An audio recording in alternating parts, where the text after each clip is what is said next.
Welcome everyone to a holiday edition of Battleground. I am the Doctor, joined by my new colleague co-host. We have Mr. Brian Cole here. Brian, how are you? I am great, Doc. It is great to be back here again for another COH Battleground. Sitting ringside here with your illustrious self, and it's the holiday season. We're ringing it in proudly here. Call of Honor. We are. This is we're right here in Washington D.C. A lot of excitement happened here over this past weekend. Not sure if you noticed or not. The Redskins managed to win the game. That was pretty big. That was big. So they did in fact win. We got the ultimate one, Nitro, gracing us with his presence though on the way down to the ring. Let's see what he's got on his mind. Of course, as we all know, last time on Battleground, Nitro, he did not pick up the win, but there was a lot of controversy surrounding the way that we went off air last time on Battleground, and I'm just going to take a wild guess here that Nitro is here tonight to address that controversy, and hopefully he's got more than just some words for Phoenix here. I guarantee he's going to blast Kenyon Fenix, as he should.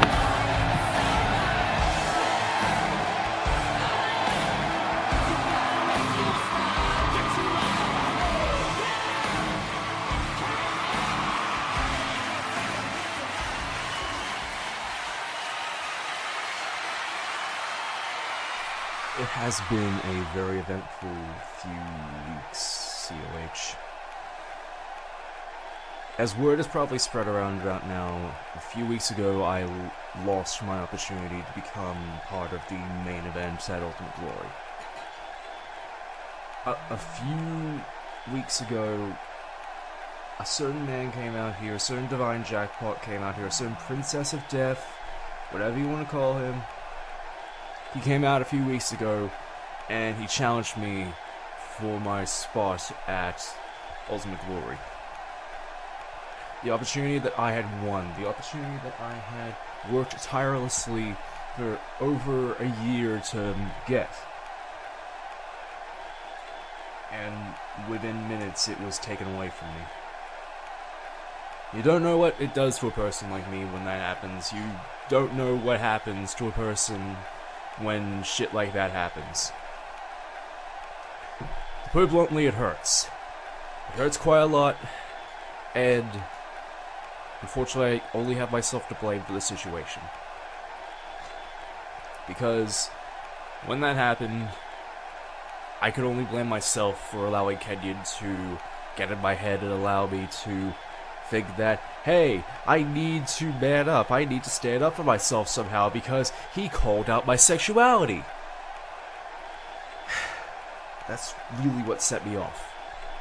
His whole method of trying to call me out by using my sexuality as a ploy to try and call me out. And by the way, before I say anything else, let's address one thing in particular. Kenyon, that was a bitch move to call me out with my sexuality. And no, this isn't Nitro talking here. This is Brady Orlick talking here right now. And I want this to be said to the entire world that you are a coward, Kenyon Fenix. Adam, you are a fucking coward, you hear me? Using my goddamn sexuality in order to create buzz, in order to call me out, in order to get what you wanted. That is a bitch move. And let's set the record straight once and for all. Yeah, I like men, but it doesn't mean I don't like women as well. I stand before you a proud bisexual, and that doesn't change a goddamn thing about me.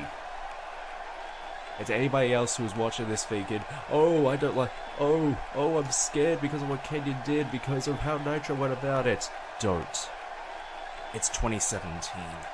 If you're afraid to be who you are, just because some motherfuckers are gonna come out and try and out you to the world as though it's a bad thing, they're fucking cowards. But this ain't some goddamn PSA or whatever.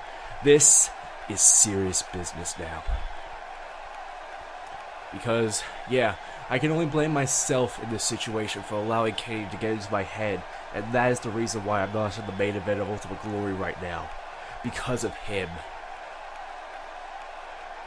And here I am blaming myself over the situation, which is well deserved because I allowed him to get in my head.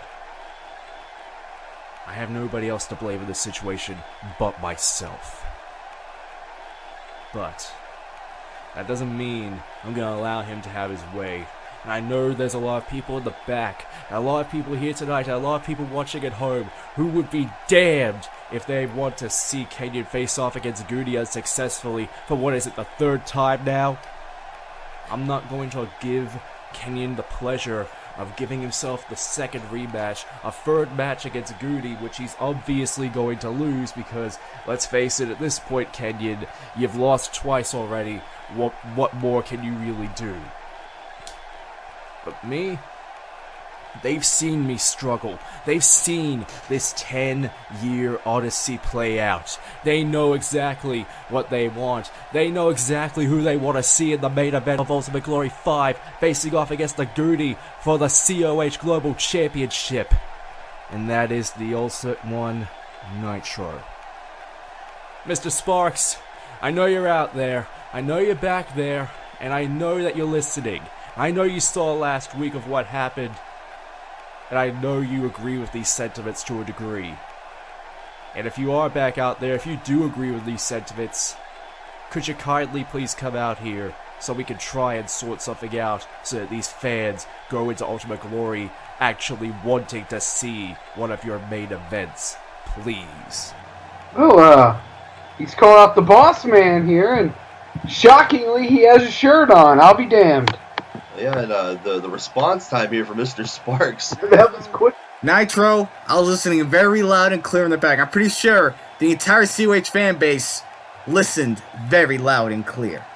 Unfortunately, like you mentioned, you did put your spot up in our main event of our last episode and you lost. There's nothing I can do about that. Kenyon Fenix will be facing the Goonie at Ultimate Glory for the Global Championship. But however, I can't take that away, but I can add. And that depends if you win tonight's main event, Nitro. I can't just throw you into the Global Championship. You gotta earn it, man. You gotta earn it back.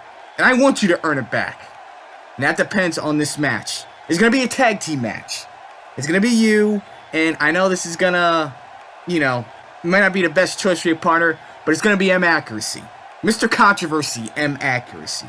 You guys are gonna be facing against the man that beat you, Kenyon Fenix, and the DM.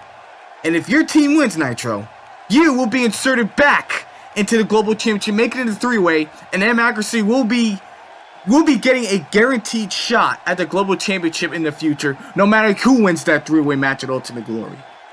And the same goes for the opposite team. If Kenyon Fenix wins, he keeps his spot, he keeps it a one-on-one match, and the DM will get a shot at the Global Championship in the future. So Nitro, you're getting a second opportunity.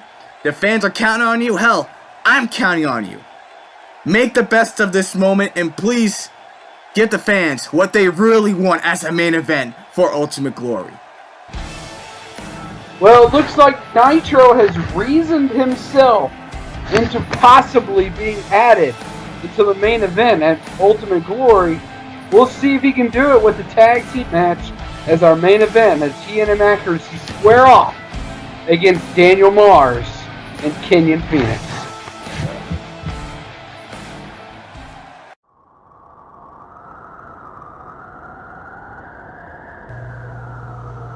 I know it's been a while since you've heard from me. That's because I've been trying to wrap my head around this particular question.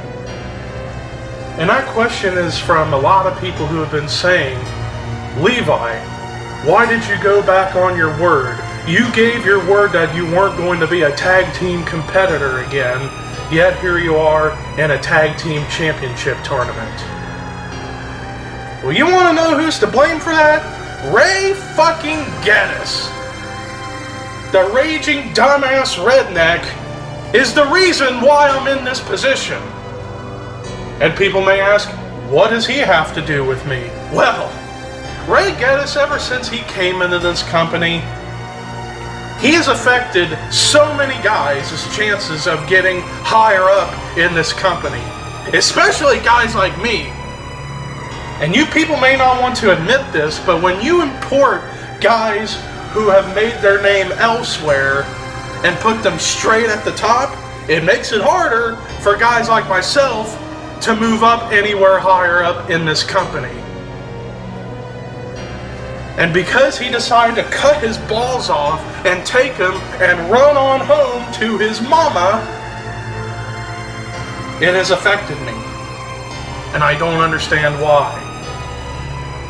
But you know what? I'm glad the raging dumbass is gone. The only thing I hate about him leaving is that I didn't get to retire him myself! But I might as well swallow my pride and accept the current situation I'm in. Because I do see this as an opportunity not to become a tag team champion again, but to teach a student, and that student is Gavin Fletcher. Ever since he has aligned himself with the Alex Enterprise and I, he's been on a roll. And you want to know why he's on a roll? Because he's listening to us.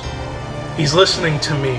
He's listening to Alex. And he understands to get ahead in this company, don't be worrying about what others think about you anymore.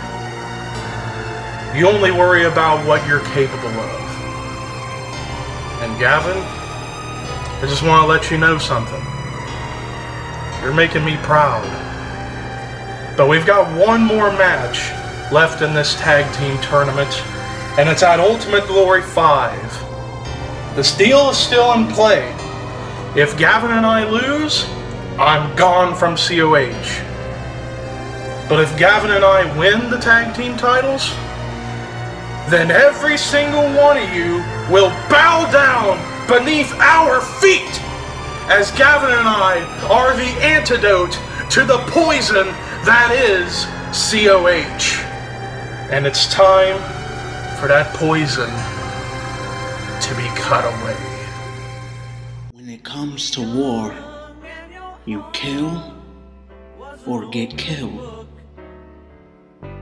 When it comes to Warzone, you fight for what you want or get left behind.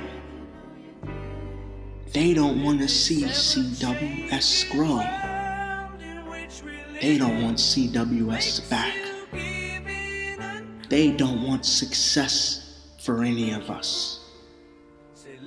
We've got two options. We either give them what they want, or we fight and show them what we got.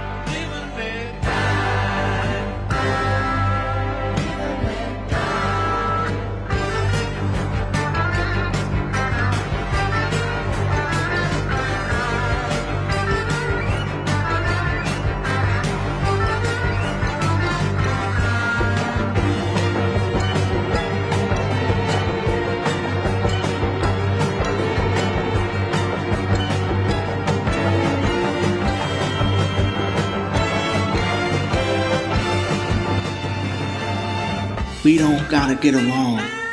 Hell, we don't gotta like each other. But we're in this fight together.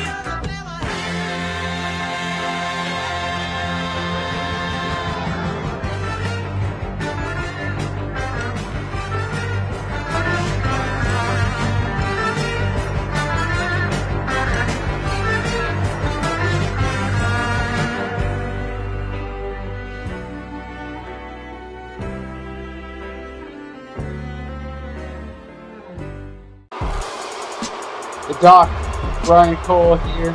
Welcome back to Battleground episode 78. Before we get on to the next contest, usually we just let you all read the title of Battleground and how to get their way down. But I want to point out the title of this episode as it reflects on the late great Tom Petty running down the joint. Gentlemen, and I think it's appropriate as Nitro later on tonight will be running down his street. So Godspeed, Mr. Petty. Godspeed. You were the greatest.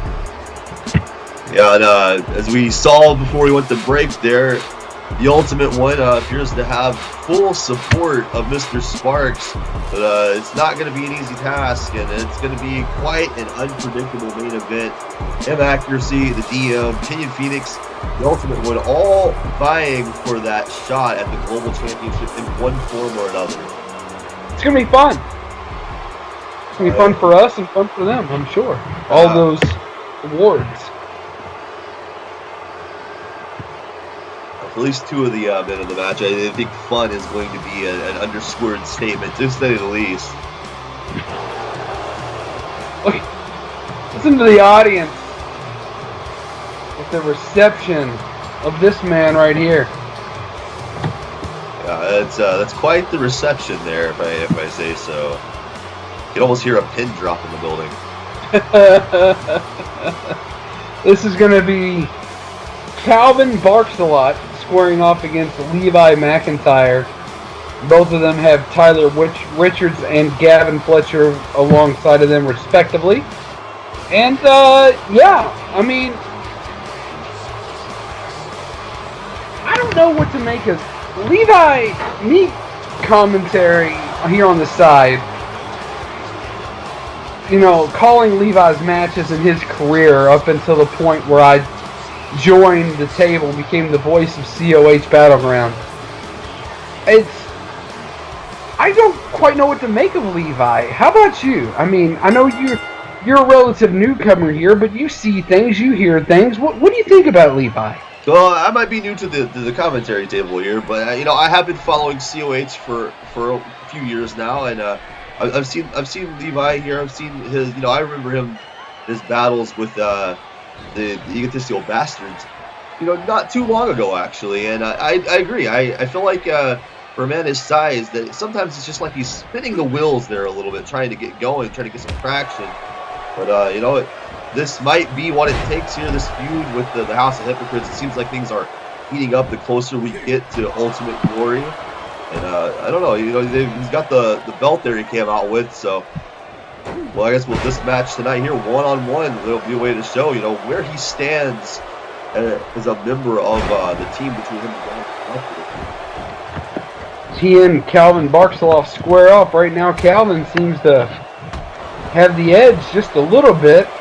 See, Levi has all the talent in the world, and at one point he had a problem with me and my old commentary partner because of the way we would call his matches and just speak the truth. And you know, a lot of that was earned by him, and he just, I don't think that he realizes that he has the talent. It's not a knock on him.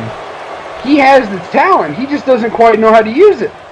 Well, I think you're onto something there for certain with this. You know, he and Barks-a-lot have the veteran experience of the four men here in and outside the ring right now. But the thing that strikes me the most here is just on a physical level, he should be dominating Barks-a-lot. Barks-a-lot is in control of this match already. Yeah, you're absolutely right. And not only should he be dominating this match, he could be dominating COH. I mean, a guy just doesn't look like that. And a physical specimen like this, and should get tossed around by a much littler guy, although a stronger guy, but still a much smaller Calvin Barks-a-lot. Yeah, I just think this just shows, you know, like you mentioned, he's focused on what commentators are saying. Not that we don't have an important role here in the larger picture, but he's focused on the wrong aspects of things. You're going to bill yourself. You're going to, you know, tell people that you're this embodiment of ultra violence in the ring, and that you're this war machine, as he says he is. But obviously Barks-a-lot's in his head, otherwise he would be in control of this match. Obviously other factors are in his head right now, and it just allowed Barks-a-lot just to really dictate the way this match is playing out. Yeah, and like, look at him. I mean, ultra violence doesn't encapsulate this. Ultra violence encapsulates this right here. If you'd have just thrown Calvin over the ring face first onto the concrete, now this could be ultra violent right here, and it is. Oh, that was an ultra violent move. Yeah, I can't help but to mention here, if Gavin Fletcher hadn't got involved and distracted Calvin Barkslot right there, that might not have been where this match has gone to. Yeah. Right. But, I mean, the strategy has paid off, and now they have Calvin Barkslot over here away from Tyler Richards, his partner. Now, I mean, I do like the style of Gavin Fletcher. Obviously, I condone his resources and his abilities to get involved in a match like that. That was a great move. And, I mean, just Levi, man. Get it together. Look at that. He had it dominated, allowed a European uppercut, and now Calvin Barkslot kicked to the stomach, and then was going for a suplex. Levi's trying to get back into this. Another kick. Let's see where this goes. Oh, man. Oh, wait a second here. Oh, my wow. God. A huge power bomb there from Calvin Barkslot. That's what we're talking about. Levi was on top. Levi looking a little exasperated here. I mean, Gavin Fletcher might have to do a little bit more than run his mouth ringside here to pull Levi out of this situation as he's running on fumes almost. Calvin Barkslot does need one thing. He needs to cut out the taunting and stick on Levi. You don't let a man that size back into this fight. I would say it might also be a good idea for him to limit some of these power-based moves he's using here. Again, a guy the size of Levi McIntyre is not going to do Barkslot very much good to continually go to the well with these power moves. Keeping him grounded like this, though, this is a very sound strategy right here. I think Levi just got busted open. Yeah, he caught him with that knee lift, and it looks like he kind of flush kneecap to the forehead there. And, there's a lot of tissue there in the bone. That's an easy place to cause a cut like that. Excuse me, is your name the doctor? No, I know my little bit of tenure here with combat sports and professional wrestling. I wouldn't claim to know very much medical knowledge, but I do know what they can do by calling a match. Oh my God! Wait a second! Oh! What a stomach punch! Have you met that sleazeball Ryan Paul Jones, by the way? I am currently employed by him. I have to say he's not quite the sleazeball everybody thinks he is. He does have a little bit of a history, but we'll save that conversation for another day. Barks a lot here. Drops him with that spinning Firestar face buster. Oh man! Oh wait, Gavin Fletcher getting involved. That's a good move. That's not only legal but perfectly A-okay. I don't agree with the tactics here, but I cannot disagree with the effectiveness. Oh no! Barkslot went to the top rope too many times here. Marching around. Levi! Oh! Lands Good in the middle of the ring. Good night. Tyler Richards looks like a deer in headlights. He doesn't want anything to do with it. Now, Levi does win this match, but look at the exhaustion, the fatigue, and also, as you pointed out, if Gavin Fletcher doesn't get involved in this match twice, what's the narrative here? I think I've almost seen a little bit of a hesitation, a little bit of fear there in the face of Tyler Richards. He was just dumbfounded when Levi snatched Barkslot out of midair and planted him like that. Once again, Levi, however, does manage to overcome.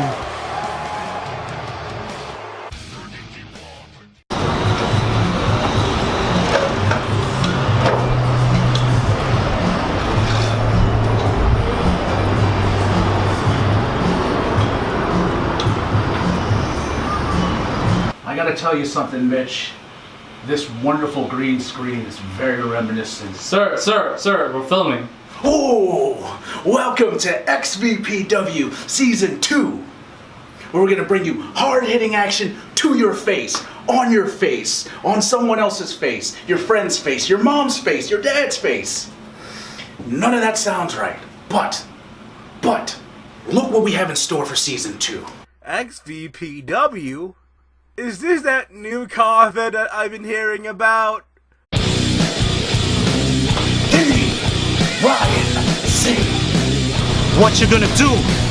when no one's there to save you.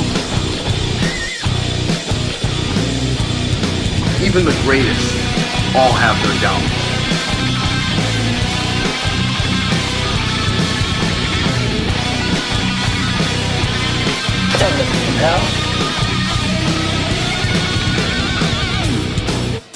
It's over. I'm telling people in the locker room just like this. If you're not sitting at the table with me, you're on the menu.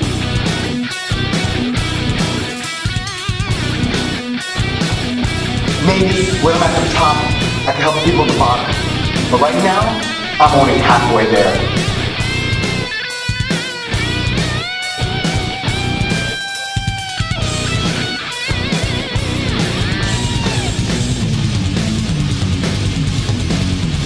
And be prepared to be served the main course, because all y'all food. Ladies and gentlemen, my name is Captain Marvelous.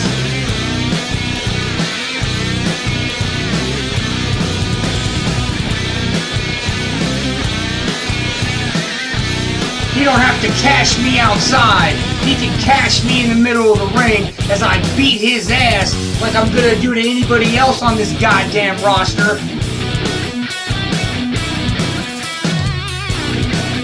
I'm hungry.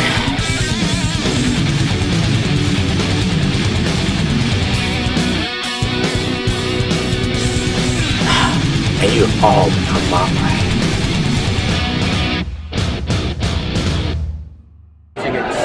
Extreme. That's right, ladies and gentlemen. It's LAX, EYFBO. You know this by so many damn names. But right now, you're watching Extreme Virtual Pro Wrestling. Extreme.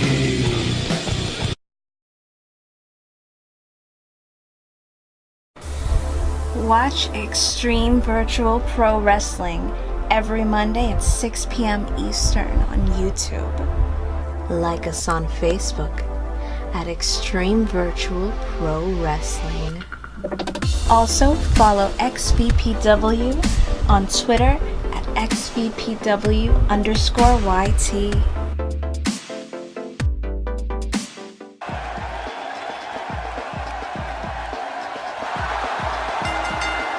We are back here.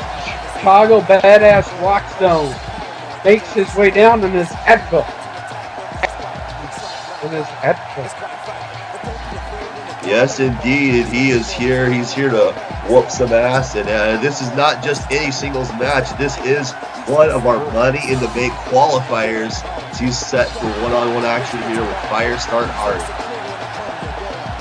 Firestar Hart will have to go against Chicago Badass, who will not have the assistance of his Aether inside the ring. Well, you know what? I'm excited. You know why I'm excited? What is that? Brandon Wolfe, the Wolf Man, is defending the Call All-Stars Championship tonight against John Blackos. That is going to be badass. You know, we gotta say hats off to Mr. Sparks for making that happen, getting with the board there at Call All-Stars and putting this together. Talk about a man who has encapsulated the term rising star in Brandon Wolfe and taking on a new up-and-coming rising star in John Blackos. It is going to be phenomenon as Firestar Hart is doing his best Sting meets Bret the Hitman Hart impersonation. Yeah, I don't know what to make of this guy. I've heard a lot about him, and I don't know. I guess maybe see what he could be or maybe not. I am a fan of Rockstone. I will say that. I'm trying to remain unbiased to this match here, but I gotta say that I don't know. I can't put my finger on this Firestar Hart guy. He kind of creeps me out a little bit. See, I like him. I appreciate the look he's going for. And I appreciate his work. I make fun of him every now and then, but, you know, it's okay. I understand that in other parts of the industry, he's a little bit of a big deal. I mean, I can't take anything away from the guy for that. No, but this is COH, and COH is a big deal in itself. And from what I understand, he's just kind of unproven right now in COH. Yeah, and you know, not a better way to get yourself back on the map in an organization by landing in Money in the Bank and being able to cash in that briefcase if you win. It'd be amazing. You know, Rockstone is a little bit of a household name around here. Maybe hasn't been to the top of the ladder, but you know he's proven his worth as the leader in COH, and a win here tonight for that Money in the Bank entrant, and that's got to be a way to put a feather in your cap. And say this Firestar Hart, he's braver than I, standing that close to his own pyrotechnics. Well, with all the hairspray in your hair, it would have lit on fire. Exactly. That's why I'm back here behind the table where it stays remotely safe for hopefully the duration of this broadcast. I mean, what do you put on that? You could land a damn aircraft carrier. You can land an airplane on that. That's the secret to my success. Oh, okay. Is that what that is? All right, let's see what Sting Hart has to do here with Rockstone. See what I did there? Yeah, I do see that. And Rockstone looking to have Firestar Hart here seeing double as he was coming out throwing haymakers from the get-go. Oh, wow! No collar and elbow here tonight. Sat up. It was like a sit-up, and just like was doing sit-ups and then a punch. It's a very resourceful move. Yeah, I would say it looked a little low, but I guess the referee didn't check on that. It was above the belt from where the referee's standing, and people were making calls. There's another alternative there. Rockstone ain't packing. Oh, I see what you mean. Rockstone sit-out pile driver. I tell you what, he was packing there. He locked and loaded Firestar Hart, and bam! What a pile driver. Again, not anything scientific here. Rockstone going right to work. This is what the Chicago Badass is all about, though. Bringing the fight and bringing it early. This is how you get your way into Money in the Bank. Rockstone going up top. Let's see what he comes away with. Rockstone. He connects on a high-risk maneuver, although Firestar Hart comes right back up and plants Rockstone. So we might have had a little bit of a slow start to our prior matchup, but these two are coming out swinging here. Quick pinfall attempt there. Firestar Hart kicking out early. Rockstone misses with that knee to the back. Oh wait, Firestar connects with that DDT. What athleticism there. I'm gonna stretching that upper arm there.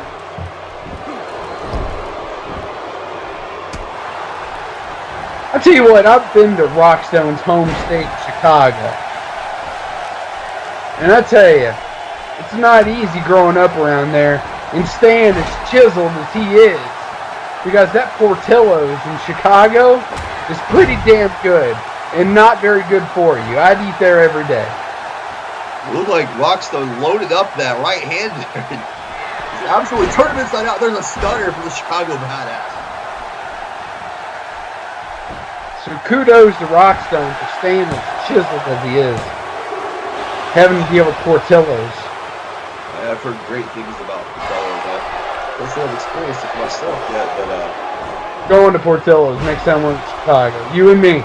We're gonna pick up Rockstone and Johnny Thunder, and we're going to Portillo's. Sounds like an incredible time. It is, and you're buying, so bring your wallet. Well, I'll make sure. Hopefully, pick up a little bit extra here on the side for this new gig here at COH. So I appreciate it, and you know what? I guess I'll have to do as the new guy in town. Rockstone. Oh, wow! Rockstone busting open Firestar Hart. Catching him there. Straight jacket DDT. And Firestar's not moving. He's out. I don't think he knows that he got busted open. I don't think he does. That red's going to go really well with that purple and black. Yeah, I thought Rockstone had him there put away with a stunner, but there's another stunner as soon as I said that. And that I think this might do it. 2 2 count. I'm sharing the disbelief here with Rockstone. I'm sure I thought 1 was going to be enough. 2 isn't enough. Firestar Hart here showing that he's got it. He's got some fire in his belly. He wants that money in the bank spot.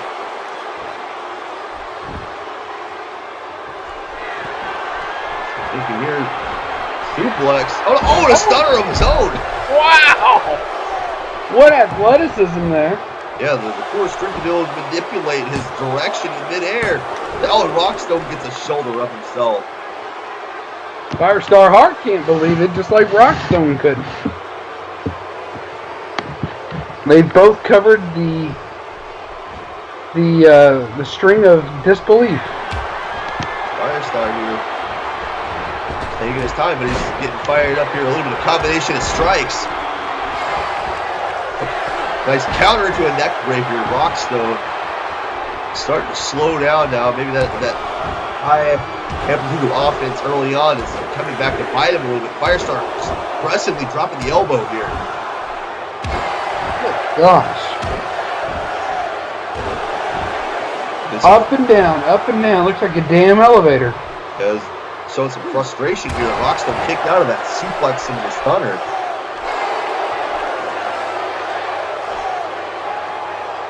Now here it's taking his time again in the corner. That might be why Rockstone's able to continue to fight back. But let's see if we can hear the butterfly. But good night. That's got to be it. Double on face buster and he kicks out. Rockstone kicking out.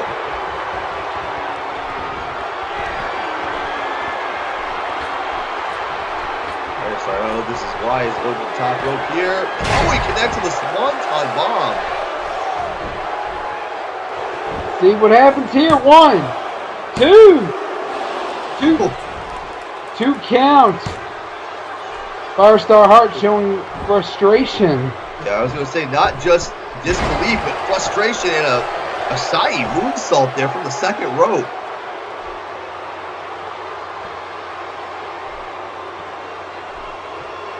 He's got to capitalize here. He's got Rockstone Hart, but Rockstone able to fight back, kicking him off with both feet. Rockstone trying to will the COH fans here behind him. And they will, because they don't know what's good for him. If they did, they'd be cheering for Firestar Hart. Well, look at this Firestar here. Got him on the ropes. Oh my! Jesus Christ, what a pile driver. Just like I said, they'd be cheering for Firestar Hart. How Rockstone was able to use just sheer instinct to get out of the ring on that. He's still fighting back. I'm telling you, you don't have to like Rockstone, but you're going to have to appreciate this man's tenacity after fighting back after that and going straight to the top here. And he superplexes him. Superplex. Wow. We've got more of these Money in the Bank qualifiers to come here tonight, guys. Is there anything like this? This is what this show is all about here tonight. This road to ultimate glory. Oh, wait. Oh. Firestar Hart there dropping him. I don't know if you saw that coming or not. Oh, he didn't see it coming that time. Thought maybe he was trying to fake him out. Firestar Hart down. Rockstone unable to capitalize. These two are kind of drawn to the stalemate. I don't know if the referee saw it. Definitely don't think Firestar Hart saw it. I'm starting to think, though, that Rockstone might be packing a pair of knuckle dusters in his trunks there. That might the impact of that is rocked Firestar so bad. And there's another stunner. 1, 2, 3. Rockstone. Rockstone moving the needle here tonight in a huge way. Looks like he's headed to Money in the Bank. And in the way he's fighting here tonight, I gotta say, everybody else who qualifies here tonight is going to have their hands full with the Chicago Badass, Ultimate Glory. That's very true, Rockstone. Got a little frustrated against Firestar Hart because he didn't quite know how to put him away. But, with that being said, he did a great job keeping his composure and keeping his goal in mind, coming up with the win qualifying for Money in the Bank. And I gotta say, I had a little bit of doubt about Firestar Hart, but that was a hell of a fight from him as well. Can't take anything away from him, but better luck next time. Here's your second place medal.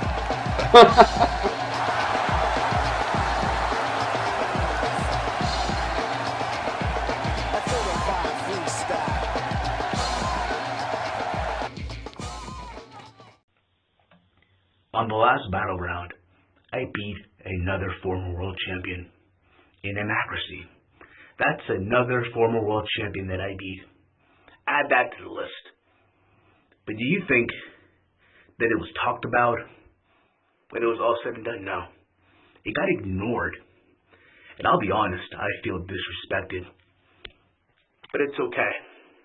Because I was told just a while back that I have an opportunity now to once again be a champion. But in order to do that, there's a couple things I have to do first. At the upcoming battleground, I have to qualify to earn a spot in the Money in the Bank ladder match at Ultimate Glory. Meaning, at battleground, I gotta beat 3 people in a fatal 4-way.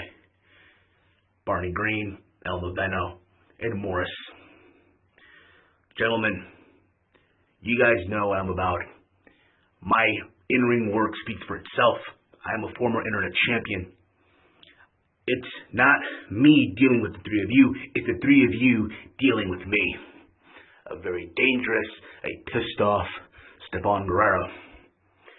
And when it's all said and done, when the 3 of you are limping, are hurt, and wondering why did I step into the ring in this match, I just want you to remember one thing. Everything is gonna be okay. I promise.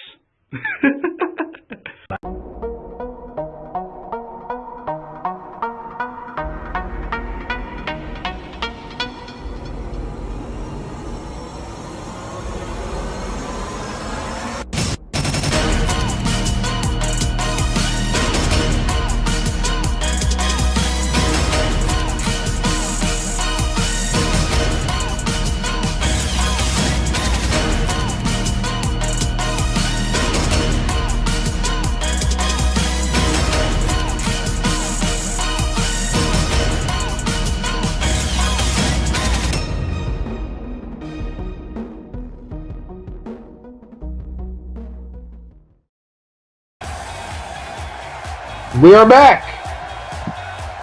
And, oh no. Barney Green making his way out. Well, hey, you know one man who's going to Money in the Bank, and let's give Barney a chance here. All he's got to do No, I've given him plenty of chances. And there's 4 disasters behind him. That's why he's all chanced out. Oh, come on, he's only got to pin one of these men, and as we saw history repeat itself, we just heard from Stefan Guerrero, all it takes is a small package to put him away when the time is right.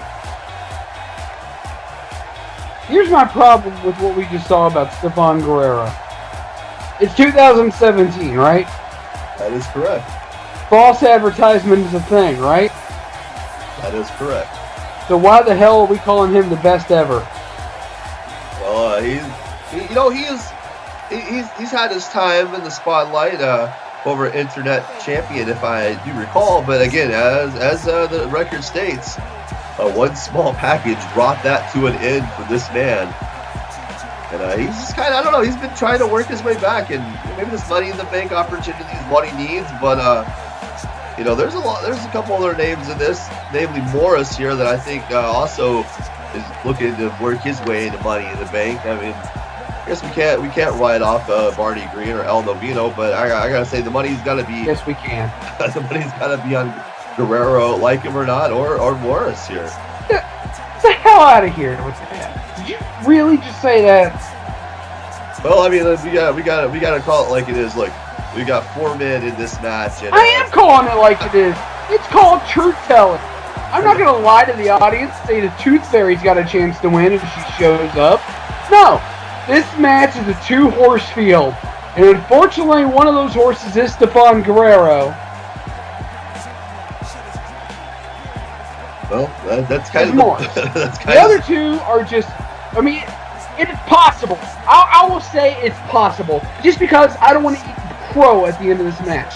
So there's certainly within the realm of possibility. I'm going to say a less than 10% chance that either Barney Green somehow wins this match or El Noveno wins this match, just because there are 4 people in the match and things do tend to get a little bit crazy. That much is true. So you can't discount complete and utter luck. That's all I'm saying here. I mean, hey, you know more than I do. You've been around longer than I have, but in all fairness, that is the stipulation here. There's 4 men in the match. This is not an elimination. Only 30 people. 1-2-3 pinfall to get into that rear definitive Money in the Bank match. If one of those 2 men happen to be Barney Green or El Noveno, I might challenge them for their spot. That's all I'm saying. Well, if that happens, you know that I'm going to be in your corner for that one. Thank you. I appreciate that, Brian. I appreciate that. So, as El Noveno comes down to the ring, nobody noticed.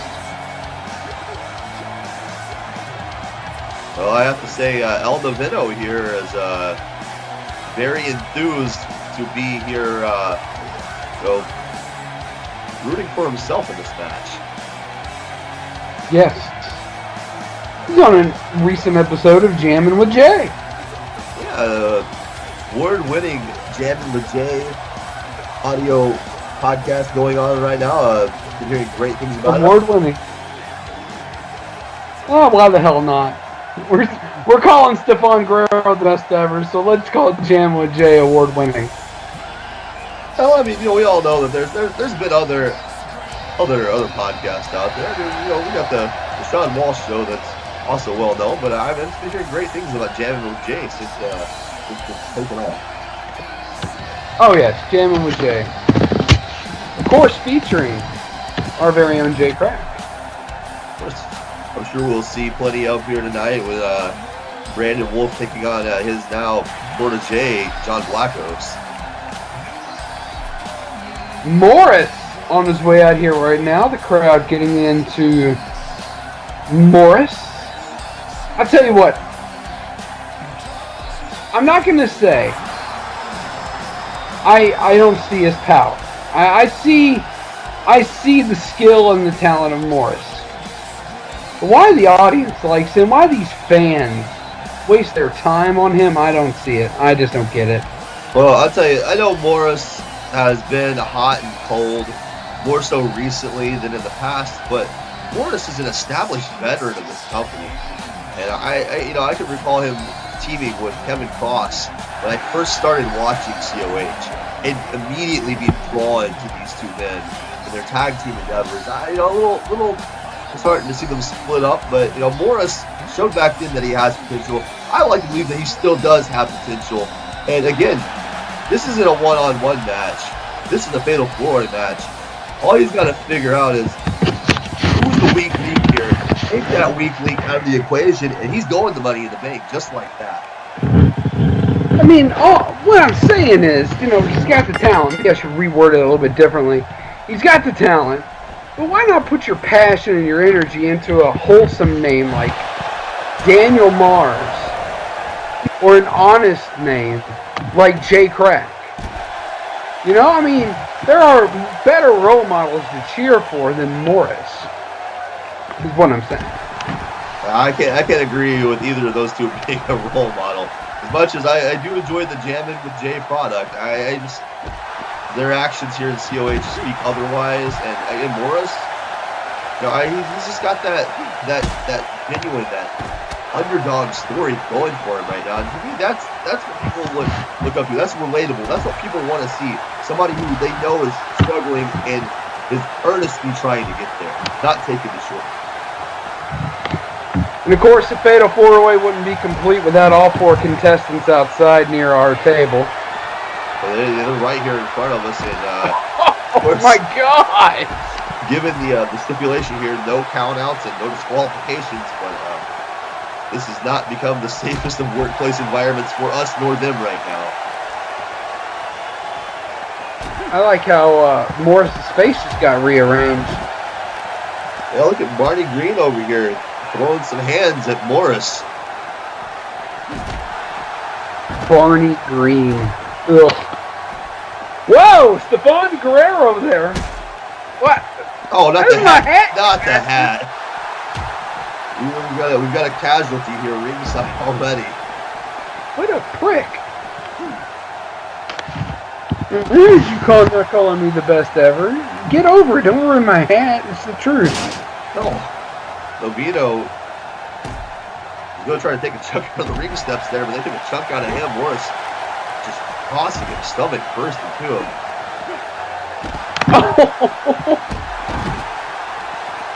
He ended up going on a one-way ticket. One-way trip. Well, as this match continues to break down here into this complete bedlam outside of the ring, I hope somebody informed them backstage that this match does have to be contested in the ring at some point. Pinfalls do not count outside of the ring. I'm not sure if any of them are actually smart enough to realize that. I mean, Stefan Guerrero, maybe. There we go. You know, Barney, as soon as you say that, Barney Green getting Noveno back into the ring here. Are you kidding me? Wait a second, he's locking in a chicken wing here. Oh, come on! He might be going to sleep. He might be going to sleep in the middle of the ring here. He did manage to get out of that and hit Barney Green in the gut. And there's a lot of it there. Morris taking out Guerrero. Apron. Oh, God. That's a reason to cheer for Morris right there. More than one reason, in fact. No. And now throwing Guerrero into those ring steps.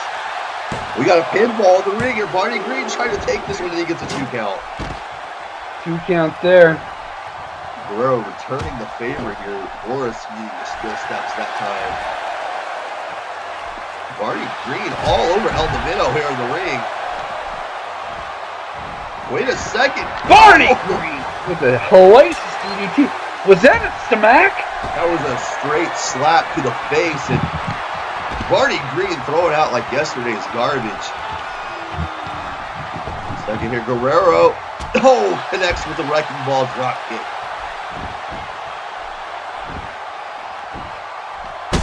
Oh. You still stuck, Stefan. What? What?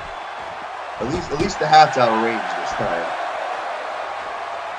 Morris giving him a jawbreaker. Good job, Morris. I've been doing nothing but singing your praises out here. I think he was out of range for the first part of that, but at least one of us is on the Morris train here tonight. That's right. And when he goes back to commentary, he'll know I lied. It's okay. Guerrero with a snap suplex there. Morris just kind of rolled out of the ring like, where the hell am I? Oh! And Barney Green just landed on it. Morris is in another zip code right now. Oh. I didn't think I'd ever say this, but I actually feel bad for Morris. Barney Green just got an arm drag over the barricade there.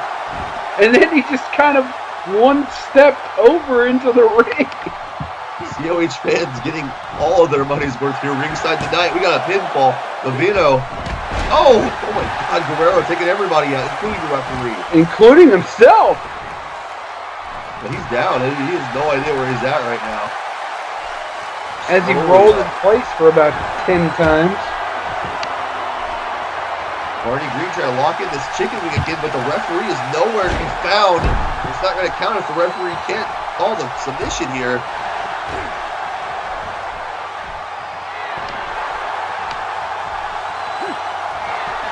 Oh my God, spiking Barney Green on his neck.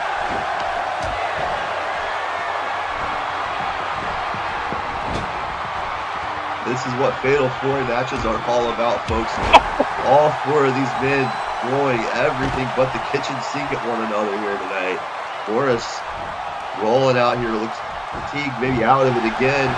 Guerrero trying to get in position to break this cover. Noveno was so close there. So close to it.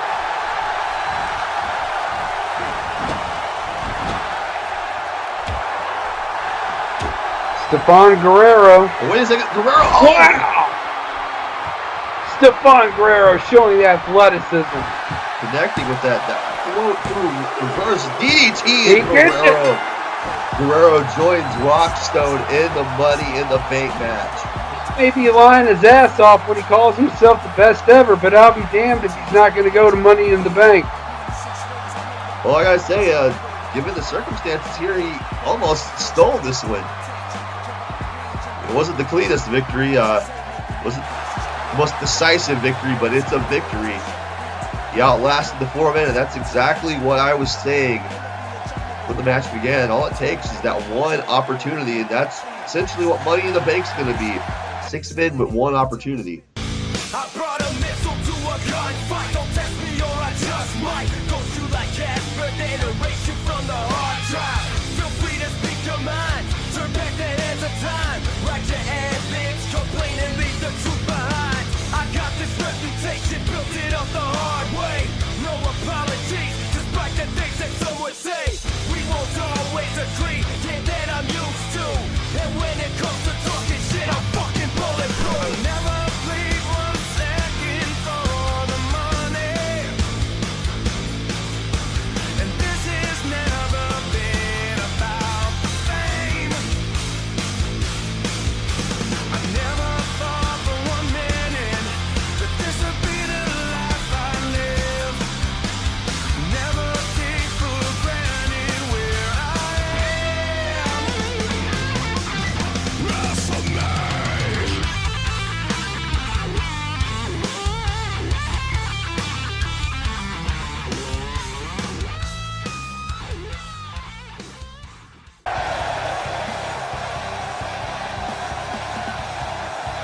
And we're back. Going up against the halftime show here. And Michael Minor coming out. And the Money in the Bank qualifiers continue here, and I'd say maybe not so surprising. We got Rockstone and Stefan Guerrero already. Up next, though, it's the dangerous Michael Minor. And this budding rivalry that he's been just gridlocked in here with Aether. Wait a second, Aether not wasting any time. Oh, taking him out with this kendo stick. That's what I'm talking about, Aether. Get some comeuppance here. I like this Aether guy.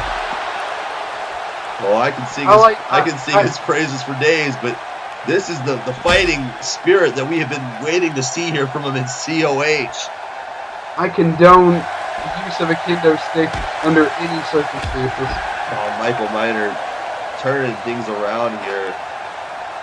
I might have missed the memo. Is this a no disqualification match between these two? Who cares? Because Michael Minor now with a steel chair in play. Yes. Oh my God. Crushed skull. It's amazing. Somebody's going to Money in the Bank. Somebody else might be going to the hospital after this. Somebody else is going to the morgue. Oh my God, he's tossing him over the barricade now. I didn't know that this match was going to be this exciting. Aether just smacked his ass right across the barricade. Oh. Michael Minor, wait a second. At least they're going for the international podcast team. Take the TVs out. Take the TVs out. Good boy. Wait, Aether. Oh! Spikes of what? DDT. Wow. I rescind my last statement. I do believe you're right. Somebody is definitely going to the morgue after this one. We can skip the ambulance and just call for a body bag, because that might be what we need at this rate. Michael Minor. Oh! His foot hit the back end of that table. He better be lucky he didn't break, but I'm unlucky because I wanted to see that. This is finally into the ring here. Michael Minor giving him a little Michinoku driver, looking to make the cover here. Whatever happened to that guy? He's still going over in Japan, actually. Oh, Michael Minor with a super kick. 1, 2 count. Michael Minor not able to get it done right there, at least. Michael and not happy with himself. Yeah, I think he's going to find out quickly here tonight that it's going to take a lot more to keep Aether down. Miner here going a little high risk there, but once he's going back under the ring now, my guy's got a baseball bat. Yes! Oh, swing and a He miss. missed! Oh my God! That was right from the ref, and he didn't ring. He didn't do anything. I guess this is no disqualification. The referee letting this go, and Aether connects with the Shining Wizard. Knee to the face.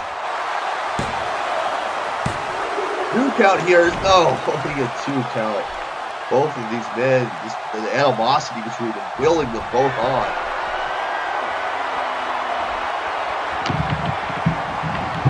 Aether inverted 450 splash.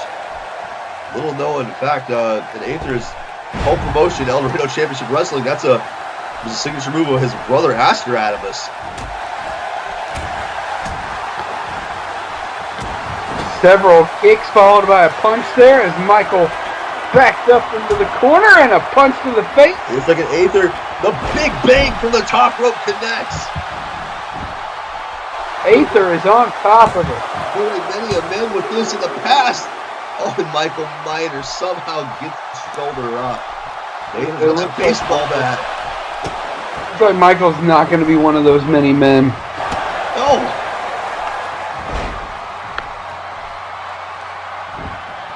Michael Miner likes to call himself dangerous, but he's finding out just how dangerous that baseball bat is here tonight. I regret bringing that thing in from underneath the ring. I'm willing to bet that he planted that there before this match. Wait a second, Aether. Oh no! Are you insinuating that Michael Miner? Oh my God! Spike DDT right on the edge of the ring, and I love it. And I am insinuating that Michael Miner would plant a baseball bat under the ring to use against his opponent in a match like this. But he's not the one using it! He brought it into the match! Oh, the steel chair connects again. 1, 2. 1 Aether. Oh my!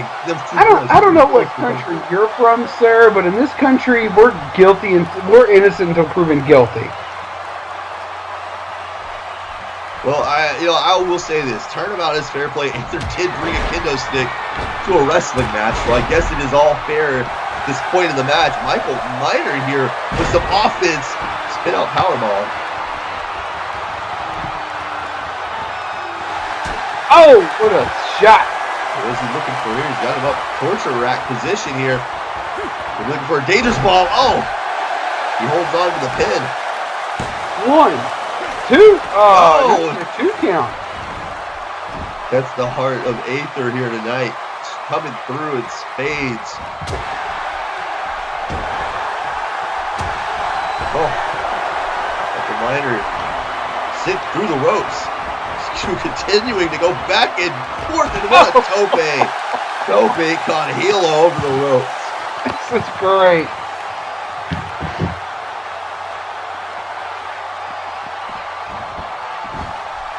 Did you crack the open to Steve Weiser? Indeed.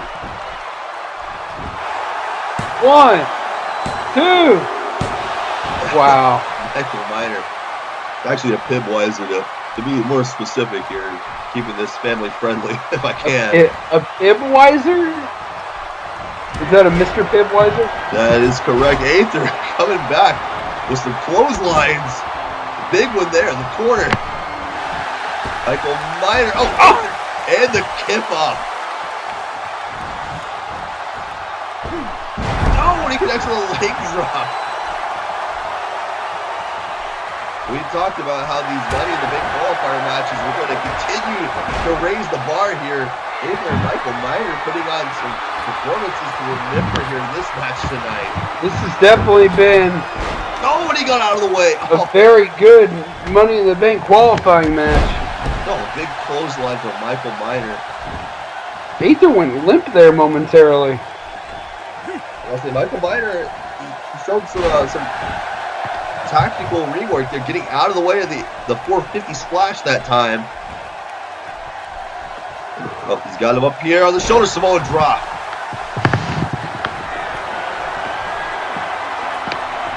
McIntire, I don't know about this, going to the top rope here. Wait, no, frog splash. Not to be outdone by Aether in the high flying department here tonight.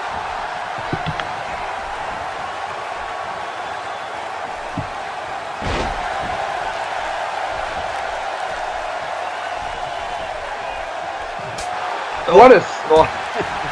It's like, here, I'm going to slap you now. But Aether answers back, gives him a receipt there with that closed fist.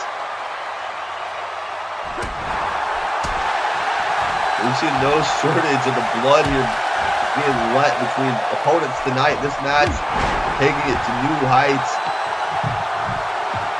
McIntire with that short arm clothesline. Oh, he's going back to that old friend, the steel chair. Oh, you just hear the impact.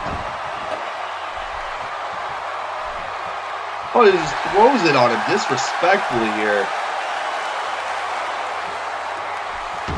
His leg's caught in the chair, or at least it was. Oh, there's the dangerous bomb again.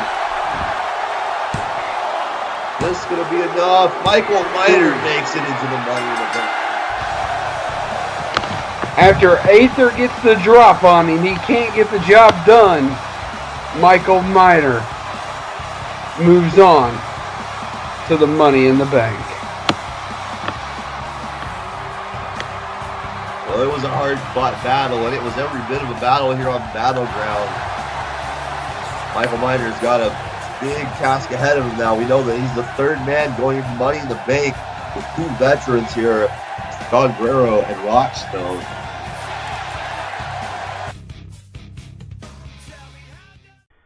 You know, there isn't much hype for me and Brandon Wolfe. There isn't much excitement.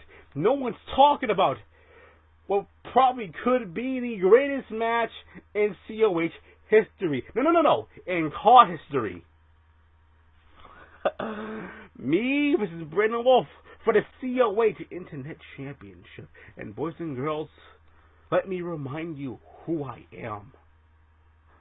I am the Cambodian Death Machine. I am the COH Internet Champion. I am the greatest COH Internet Champion. The longest reigning COH Internet Champion. Jay Krack. Now, to me, this fight I'm having with Brandon, it's more than the title. I love this title. I do.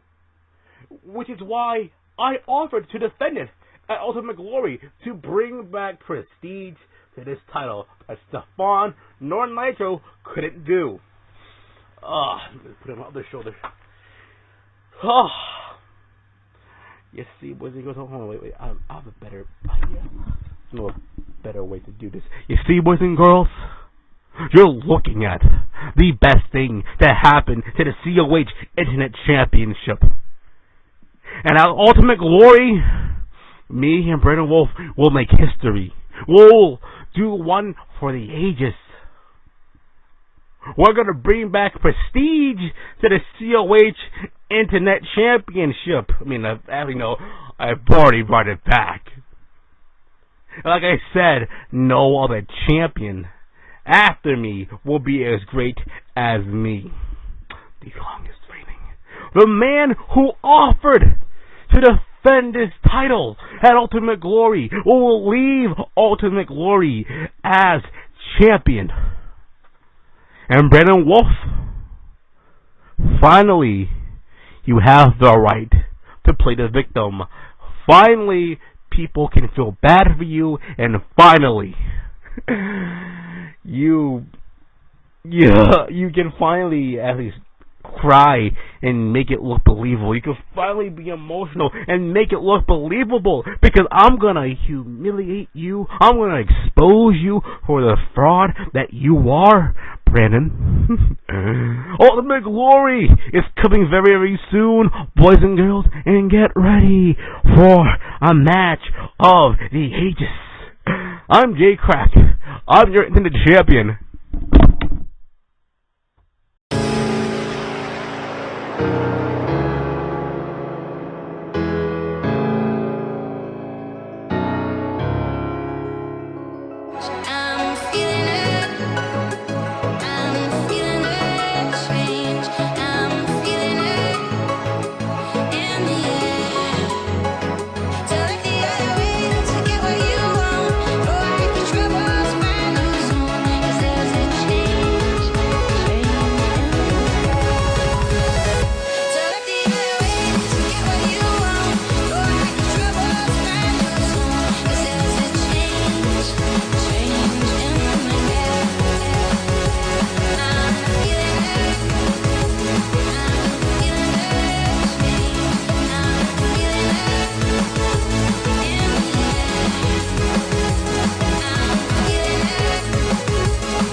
And we are back here. Man, it's been an exciting night here on Battleground, and do not turn it away yet. Because it is this man, Jay Krack, accompanied with the challenger, John Blackos, for the All-Star Championship. That's right, and we just heard from Jay Krack right before we came back from the commercial break here. This is a very high-stakes opportunity, and wouldn't you know, Jay is leading Blackos to the ring. Of course, Jay knows. Jay is putting himself in the position that if anything should happen, it's going to happen to him. He's being a good leader by leading out because he doesn't want anything to happen to John's chance here. So that's a great man. It's definitely John's opportunity here, but you got to know that Jay Krack has all the stakes invested in this with this very intense, high-stakes rivalry between he and Brandon Wolfe here on COH, a Battleground that is. But thankfully, V-Pac has decided to come out here as a little bit of a insurance policy for Brandon Wolfe should Jay Krack try to get involved here tonight. You know, I could sit here all night long, explain to you all why I decided to align myself with Jay Krack so easily and with no questions asked. But you know what? You're all stupid anyways. This contract that I signed before our anniversary said that if I lost, I work for Jay Krack. But believe me, there's more reasons to it. But I won't get into that today. Because tonight, is the biggest opportunity of my career. I'm getting the chance to become COH All-Stars champion by facing Brandon Wolfe tonight. A chance that I would have never gotten if I didn't align myself with Jay Krack, right? Yeah, of course. Because Sean Walsh, yes, I'm gonna shoot now. Sean Walsh has a creepy erection for Brandon Wolfe. Let's all be honest here. He likes Brandon Wolfe more than anyone in the entire COH universe. But tonight, I'm about to prove that he made the mistake to give him a chance at even having that COH Stars title. Because tonight, Brandon Wolfe is about to lose that title in his first defense. How sad, am I right? How sad. And yes, I know some of y'all wanted to see this match between me and Brandon for a long time now. But guess what? We already faced each other like 5 times in other feds. But of course you didn't care about me back then, right? I was just a nobody, right? And guess what? I already beat Brandon Wolfe before. And I have no problem doing it again tonight for the biggest prize in all of COH wrestling. So, Brandon, you can bring V-Pac, you can bring anyone you want at ringside. I'll have Jay Krack at ringside. And let me tell you something. To you, the fans, actually. If you thought that what I did on the last episode, dropping V-Pac on his head, was bad, it's just the beginning. And that beginning starts with winning the COH Stars title. Words for this man right here. Brandon Wolfe. Well, John Blackos bringing up the past here that he and Brandon Wolfe have collided before, but not with the stakes as high as they are tonight. And yeah, Brandon Wolfe be damned. John Blackos has got the crosshairs set right on the COH All-Stars champion's head. And I wanted to come back to a point that you had mentioned. I'm not entirely sure how safe Brandon Wolfe is out here with V-Pac. Because that has been that has been a very dynamic relationship lately. And it could be, and I hate to say it, because as much as I am an SOB, I do admire and I do appreciate Brandon Wolfe. But it could be a 3-on-1 situation.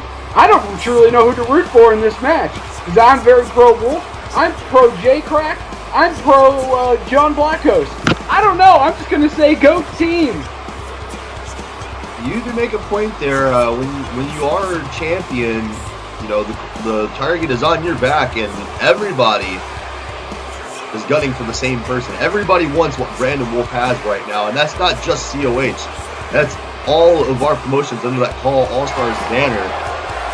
V-Pac would love to hold the belt just as much as John Blackos is, I'm sure, but tonight V-Pac has to do the respectable thing. He said he would come out here to back up Brandon Wolfe. Hopefully you're wrong on this, and he does not become the third man here in a 3-on-1 affair. Be a tragic tale here for Brandon Wolfe, who just became the Call All-Star champion. And Brandon Wolfe, as John Blackos said, this will be one of his first defenses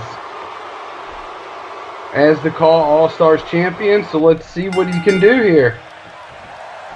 Yeah, the stakes are high here. Brandon Wolfe and John Blackos both have so much to prove here and so much to lose, really.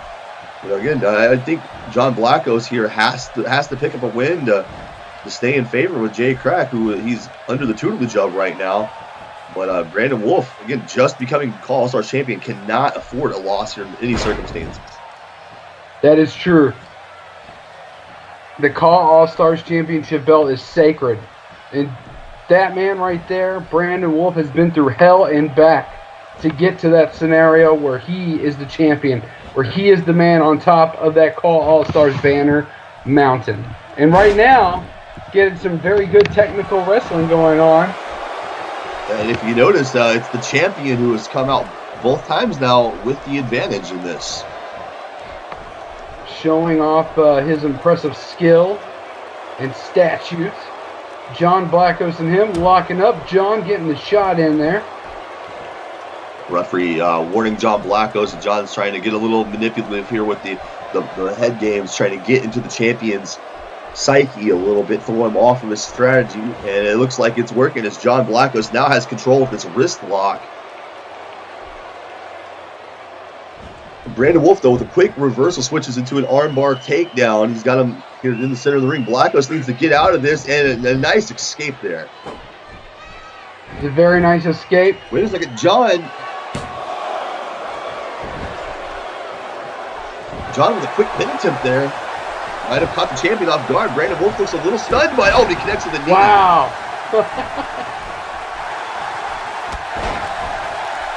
Blackos getting back on top after that scenario.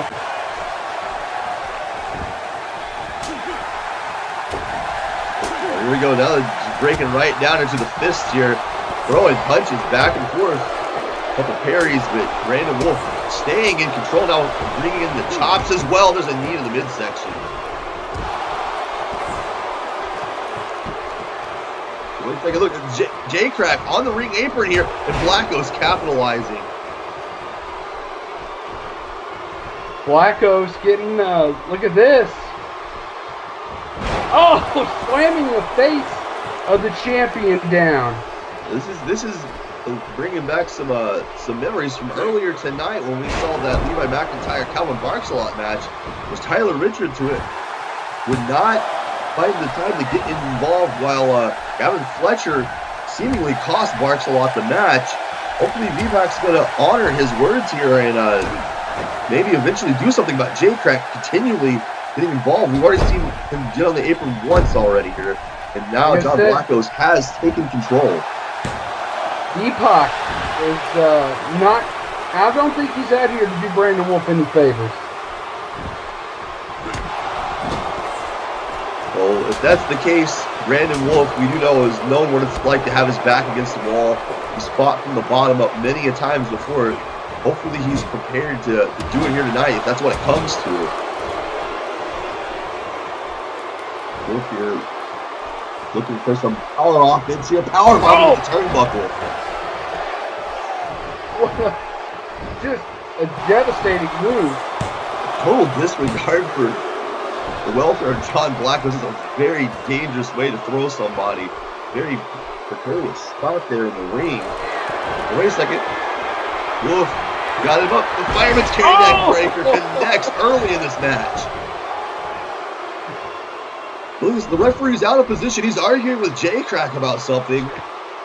Jay Krack, look, once again, V-Pac failing to intervene there. As you pointed out correctly, the ref and Jay Krack having words. And Wolfe realized that he got up there and was showing some frustration, even arguing with Krack himself. And now Blackos, oh my God, he's got this STF locked in very tight. Wrenching on Brandon Wolfe here. Brandon Wolfe needs to get to the ropes. Still the havoc that move was just wreaking on the champion there. I don't think he even realized how close to that bottom rope that he was. But wait a second. Wolfe right in front of Krack. Now he's got Blackos. And oh no! Oh my! Oh!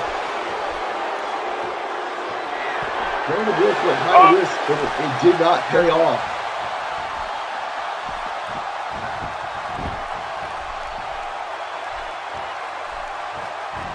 Jay Krack, John Blackos going for the cover there. A little bit of unawareness of ring position there. Yeah, a little bit. Jay Krack, you notice too, got Brandon back into the ring, but he did not do anything further than that. The referee is going to let it fly here. Speaking of fly, it looks like Blackos is lining up for something here on Brandon Wolfe this time. And oh my, a corkscrew over the top rope.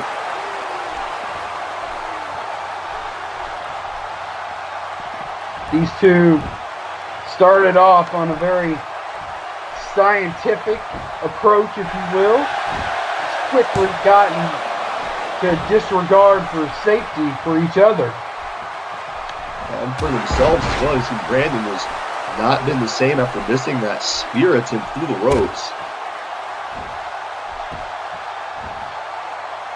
And Blackos with another submission hold here, really trying to work on wearing down the champion even further. He's putting a lot of pressure on the shoulder, the neck, and the quad region of the legs with this. Brandon Wolfe able to get out. Looks like Blackos might have let up on the hold there. Looking for something different. And he's going to another submission here. Look at this. The technique of John Blackos here, this taking apart Brandon Wolfe piece by piece. Some moves he's definitely learned from Jay Krack. There's no doubt about that. But yeah, you can't disregard the submission repertoire of Jay Krack. Goes for another cover here. Brandon Wolfe grabs the ropes. Oh, the referee may have not seen that. Brandon Wolfe had his hand on the rope. That could have been disastrous. See what they got. John Blackos staying on top and going up top now. Let's see what he can come away with. Brandon Wolfe wasn't successful earlier. John Blackos was. Goes into a cover again, but Brandon Wolfe still gets the shoulders up. Brandon Wolfe's not going to quit. As long as he can. That's one thing he and Blackos have in common. I don't call John Blackos the human Energizer Bunny for nothing. He and Wolfe will go until they drop. I have to point out here, Brandon Wolfe is finding some offense now, and he connects with that almost a spear from the top. So it looks like Blackos, maybe in these early pin attempts, has been a little nonchalant, not putting enough pressure across the shoulders to just allow Brandon Wolfe to stay in the fight. Brandon Wolfe hammering away with uppercuts in the turnbuckle now, finding that second win here, finding that sixth gear. John Blackos in danger. And a big drop kick. Down goes Blackos. Wolfe goes into the cover here. As Blackos kicking out just as easily. Blackos rolling out here. Blackos right in front of us. Brandon Wolfe yelling at him to get back in the race. Blackos circling over here by V-Pac. V-Pac's backing away from him though. V-Pac is... Not sure what's going on here though. Blackos, wait a minute. What is John Blackos doing here? He's got He's got the opportunity of a lifetime here for the Call All-Stars Championship. Bringing a hammer into the ring, even by my standards, where winning by any means necessary, that seems kind of foolish. It definitely seems foolish. I know he said that he was going to do much worse here tonight, but you can't come out here and talk about how much the Call All-Stars Championship means to you and then just blatantly disrespect it like this. Yeah, the ref, thank you, ref. Get in there and get that out of the ring. And once again, I have to point out, V-Pac not stopping the action of John Blackos. He was within range. He could have done something, and he should have done something there. Maybe not looking to get involved and cause a disqualification, but I mean, this could have cost Brandon Wolfe his career that would have been used in this match. Wait a second. Wolfe! The Wolf Howl! Center of the ring! Wait a minute. John Blackos was down. Jay Krack getting involved for his guy. How about that? The referee could have counted the 25 there, but he was distracted instead. Brandon Wolfe trying to go to the top here. Wait a second.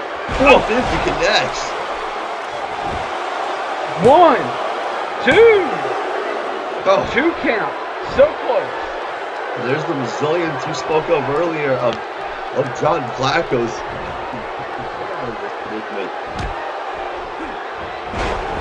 Great combination of moves. Backbreaker into a neckbreaker scenario there. John Blackos back on the upswing with a punch to the chin. Blackos with a double underhook. Oh, Brandon Wolfe able to reverse that momentum. Big clothesline. What a clothesline from hell. Literally. Oh, and Blackos is back up to his feet. Brandon Wolfe catching him here. Catching him as he kicked up there and drops him with another neck breaker. 2, is this going to be it? No. What? Whoa!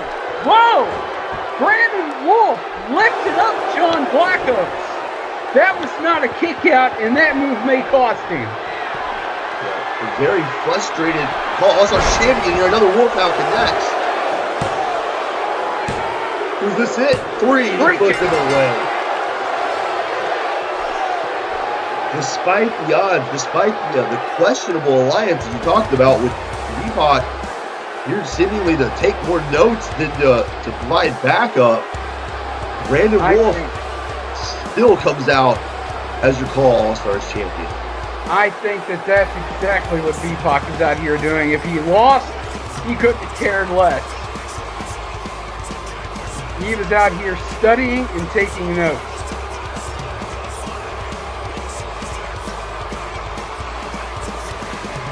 Notice he's not in the ring.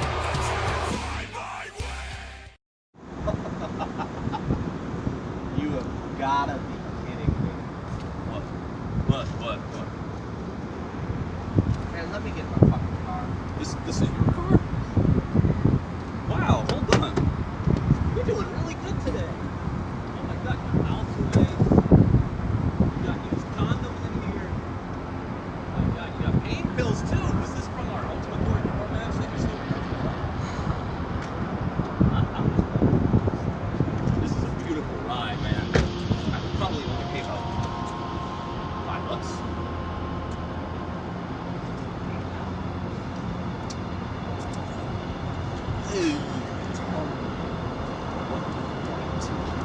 It's not what I want, it's what you want.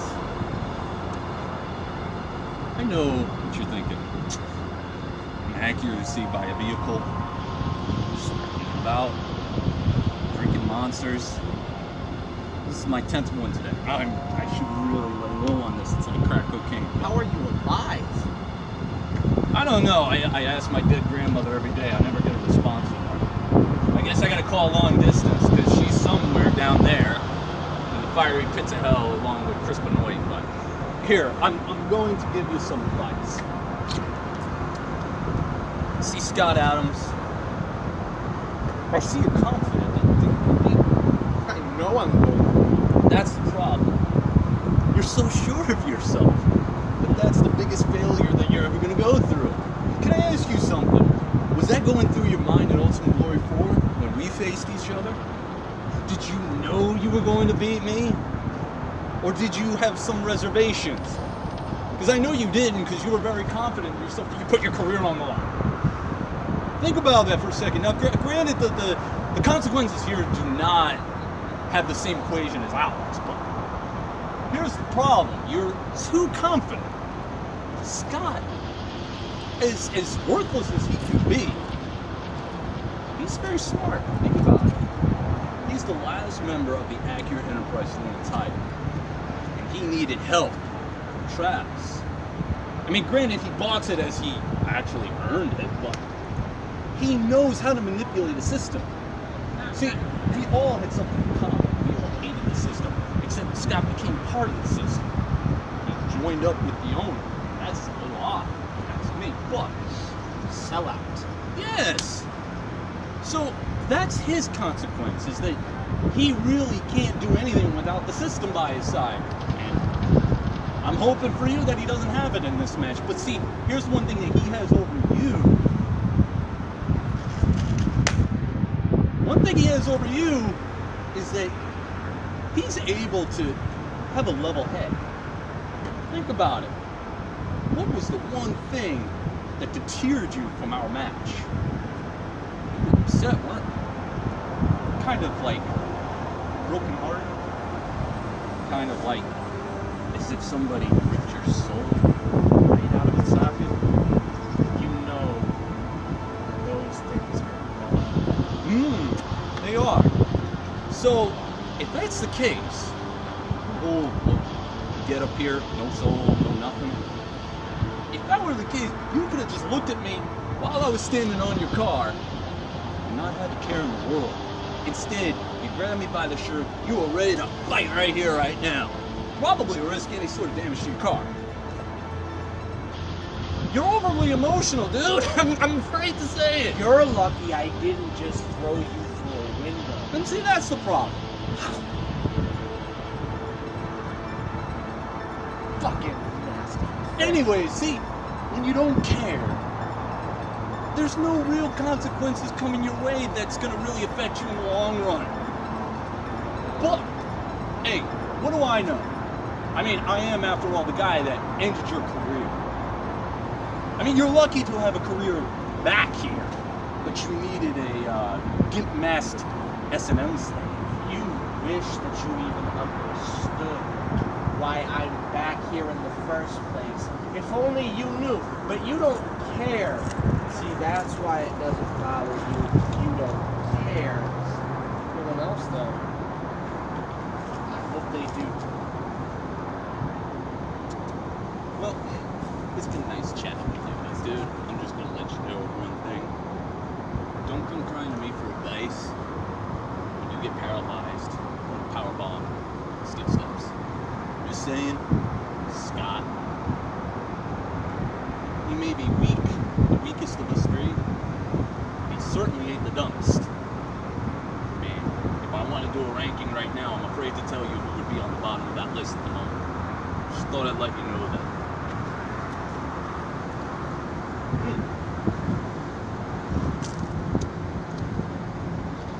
Pick it off the ground, it's really good.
Welcome back, everybody.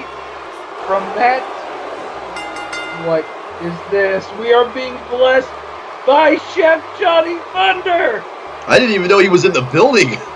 That's amazing. My night is now made. Johnny Thunder is in the building, and this is going to get very interesting very quickly. This is great. All these people should be blessed that Chef Johnny Thunder has come out here and blessed their nights and their evenings. You know, and I hate to spoil the moment for you here, but if Johnny Thunder is here, you got to think that there's somebody who might not be too far behind as well. I hate you. You had to remind me. You know, I like to let people down easily when I can. I would hate for you to just be shocked and I might pick you up off the floor here next week. Look at that, just perfect courtesy, perfect everything, perfect mannerisms. He's such a perfect gentleman. Can we pick up one of his chef hats? Is that available on the website? On the last battleground, the worst travesty in all of France. And COH happened. I was beaten by the party man. The party man completely and utterly humiliated Chef Johnny Thunder. And you do not do that to Chef Johnny Thunder. I went back to France after this loss. I couldn't even cook my egg dumpling soup or my Cheerios cereal correctly for all my paying customers. Sales have gone down. The interest in the Johnny Thunders cooking school for boys and girls and imps have all become non-existent. I have only one more student, and that is Doc, and he is doing great job, but everyone else leave Johnny Thunder's school for cooking and masterful cereal making. But tonight, I'm calling out the potty man because I am very mad and I need my reputation restored. I am the chef of core. I'm going to call him out right now and make him into promote your soup. I'm going to take the eggs in my hands and beat him with it with the egg beater. And I'm going to make him scream, "Yes, Johnny Thunder is the real potty man." But before I do that, I'd like to take this moment to promote my newest online tutorial, how to cook toast correctly with the right amount of butter. And in fact, tonight I'm going to give you a demonstration of that in the ring for the next 25 minutes. So before you come out, party man, I'm going to take out the toast from my pocket. If you give me one quick... Party man being very rude, cutting off Johnny Thunder. By the way, I now have more space than ever in his class to work with, and it's a hell of a class. I don't know why anybody left. It's because he lost to this pathetic creep right here. You know, I'm not a culinary expert. Does it really take 25 minutes to prepare toast? I don't know that I believe that. To do it correctly, it does. And you learn all sorts of stuff you didn't know. Like, did you know that milk makes cereal taste better? I didn't know that. Yeah, that might be up for debate. I'm gonna say though, I'm not a fan of dry cereal, so you have a valid point there. Can't argue with the chef on that one. Yeah, I mean, he teaches you all sorts of stuff. Well, he said he was gonna come out here and after his seminar, he was gonna call out the party man, find out who the real party man is. But he said Luke Evans out here not even giving him the opportunity. He's got one move, two moves. It's the hand wave and then the John Travolta. Chef Johnny, I'm not here to interrupt your book. I know you've got a book to sell and you do good recipes in there. I'll give it to you. I will admit it was awesome last battleground to get my first win, and I was ready to party with the COH partiers. But then you attacked my leg from behind. I feel we need one more match just to settle things. I make a promise to you, whether I win or lose, I will shake your hand. Because, Chef Johnny, I have a lot of respect for you. And you make COH really entertaining, and I want to earn your respect and show you why I do belong in COH. I know I might not be one of the best wrestlers or talkers here, but ever since I first discovered COH, I knew I wanted to be here. Here's to one more match, and I would love for it to be on the biggest stage of COH Ultimate Glory and throw the biggest party. But if not, I'm happy to face you again at Battleground. So what do you say? Evans versus Thunder. One more time.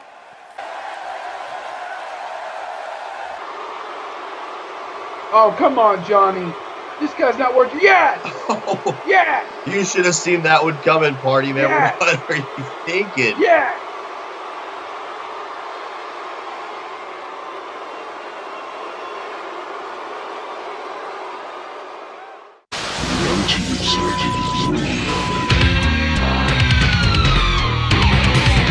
Daniel Mars. Right on! No. Oh my god!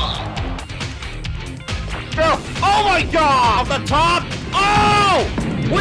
Oh my god! Oh, what a move that was! The button now, Sasuke ducking! Sasuke CKO! He got it! 10 years of chasing the dream! This is UCCW, the Ultimate CAW Championship Wrestling.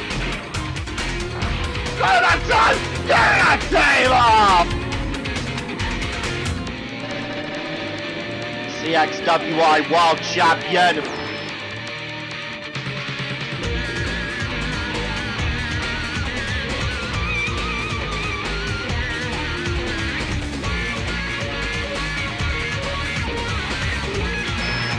And now he's gonna swing it!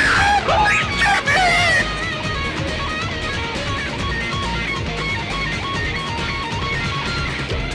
Wait here. Oh my, did you see? Another one! Like the third one! Oh my, no, I just hit a 10! The elbow drop! On the top!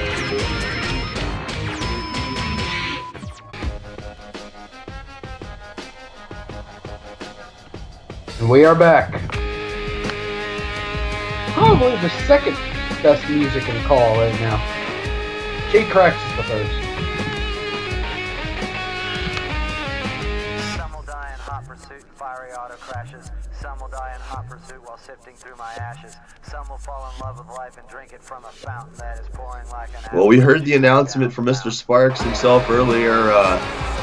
Nitro wanted one more shot to get into that global championship picture, but Mr. Sparks raised the bar and made this just an unprecedented tag team main event here. So much on the line for all four of these men. Indeed there is. And unfortunately for inaccuracy, the level of music, of awesomeness of music, does not compel you to compete better or worse in call. It is straight talent. And he's going up against two of the best here tonight.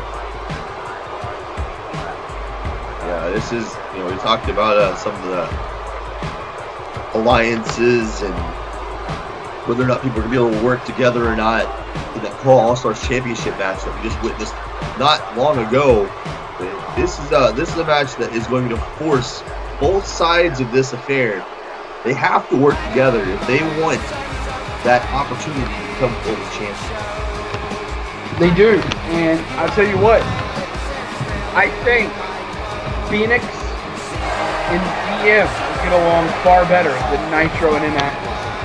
That's just an early prediction from me. I've been wrong before, but we'll see. Well, I believe everybody in this match has a noticeable chip on their shoulder, but we also know that DM, Phoenix, inaccuracy are all completely unpredictable. Nitro almost may have to look out for himself in this.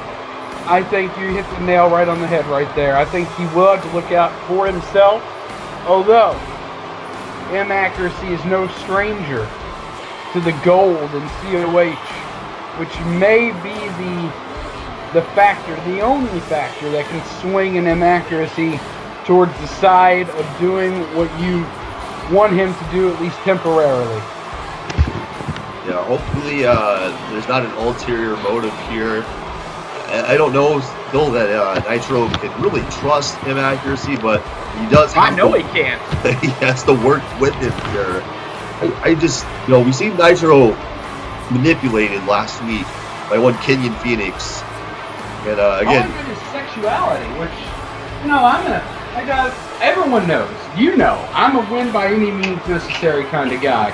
I don't appreciate that tactic, but hey, it paid off. It paid off, and you got to think maybe Nitro has kind of backed himself into this corner here tonight. Yeah, the odds are just completely stacked against him, it would seem like. But yeah, I have to disagree. I think that the ego, the motives of DM and Kenyon Fenix, I don't think they're going to see eye to eye here as much as you think that they will. I think they will for one particular reason. They absolutely hate the two people that they are going up against tonight. And the enemy of my enemy, my friend. Well, it's a wise adage. It's a proverb that's proved true throughout the annals of our industry here. But we will see. We're going to find out soon enough as the DM is entering the ring here. And already has just a look about him like he's just not all there tonight. He's going to have to shake that and look great into the eyes of inaccuracy here. He's been at war with inaccuracy for so long now. DM, one of the most underrated but most talented people in COH. God, I love this kid. I would say he's been really making strides in his attempts defying inaccuracy, trying to get out from underneath the thumb, out of the shadow of inaccuracy here. He is out of the shadow of inaccuracy. He is the true leader of the eradication.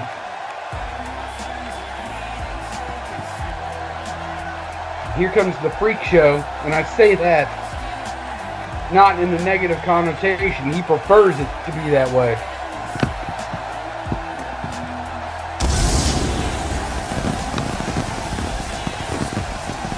This is the main event for more than one reason here. Things in this match, I believe, are going to break down at a very accelerated pace. And we've seen several matches tonight that just came out all guns blazing. And this one is going to be no different. It's the closest Harley Quinn will ever be to that man's body. I just don't understand the infatuation. It kind of creeps me out, to be honest. I mean, if comic book characters were real, let's go down this path for a second. Who's number one on your hit list? What do you mean by hit list here? Like, who as a guy, who's number one on your hit list? Like, which female are you hitting on first? I'm gonna keep things relatively modern here. No. Let's go down this path. No. We're doing this. Who is it? We're doing it. I'm supposed to say Wonder Woman. Let's keep it. Okay, Wonder Woman. All right. I've always had a thing for Rogue. I gotta say, Rogue and Harley Quinn are up there for me. It's definitely up there for Kenyon Fenix, and although I've got a better shot at Harley Quinn than that guy ever will.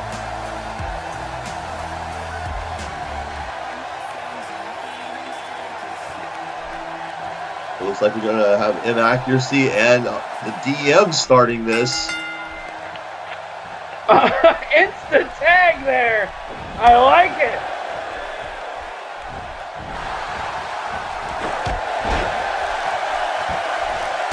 Inaccuracy goes down hard right there. Nitro and DM both in there. Nitro backing off. Right there, the teamwork right now, double teaming M accuracy while Nitro looks on. What? Nitro's the one with the most to gain out of this. This part I don't understand. I figured it would be the other way around. And you got to think that quick tag that opened the match, Fenix and Inaccuracy have so much history between themselves.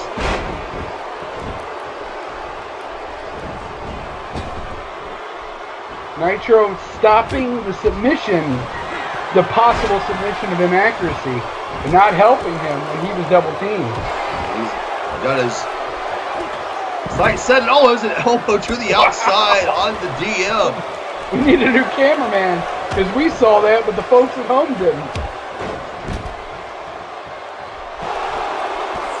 Here we go, already breaking down. We got Nitro DM outside the ring. And the two legal men, Fenix and Inaccuracy, going at it as well. Come on, Daniel! Come on! Nitro finally headed back to his corner here. Inaccuracy has turned things around on the Princess of Death, Kenyon Fenix. Oh no, it's the main attraction, Kenyon Fenix. It clearly said that when he was coming down to the ring. Come on, Brian, learn to read. I don't know that I buy him as the main attraction. Anybody who has to take pot shots at another man's sexuality to get into a main event, that's not much on my radar here. You know what? I agree with you, and I think this has been the COH of false advertisement. First, we have Stefan as the greatest ever, and now we have Kenyon as the main attraction? What is this? Like, what's going on here? I'll tell you what's going on right there. Double arm handle smash to the arm. I was going to say, I think obviously Fenix is going to tell us a story here, but I really do believe what Nitro has made a point about. I don't think that Fenix has it in him to defeat the Goonie one-on-one. Should he get that opportunity? I don't know that that's necessarily true, just because he's taken the Goonie to the limit. In both of their previous matches, the dice could have rolled either way. And like I've said before, the Goonie right now is the hypocrite of COH. He is the absolute hypocrite of COH, and he knows it, and these people know it deep down. They may not be willing to admit it face to face, but when you see what he saw, and you let that happen to your competitor, there's no excuse for that. And when you talk about winning honorably and being a stand-up champion, the Goonie is far from it.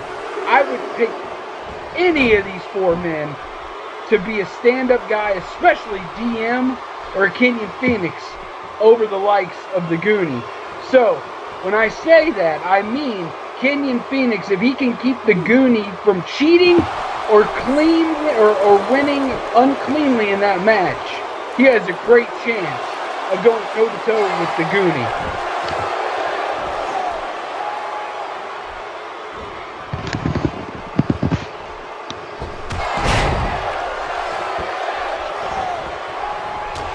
But I will also say this and admit this. These people want to see Nitro versus Goonie. Who doesn't want to see that? Everybody wants to see Nitro versus Goonie. Even Mr. Sparks himself said he wants to see Nitro versus Goonie. But, again, Mr. Sparks also said that Inaccuracy is going to have a shot at the title as well. There's just, again, there's so much at stake here in this main event that it's going to change the landscape of Ultimate Glory and what's to come following Ultimate Glory for certain, one way or another. It is, and I tell you, Kenyon Fenix thinking a medium risk maneuver there. Yeah, and I had to say a beautiful execution on that swanton bomb and into the cover. Oh! Using his body as a weapon there again. Almost cannonballing on Inaccuracy. Well, the self-proclaimed main attraction seems to have the one-up on the fun artist Inaccuracy here right now. He just lays him out with his kicks again.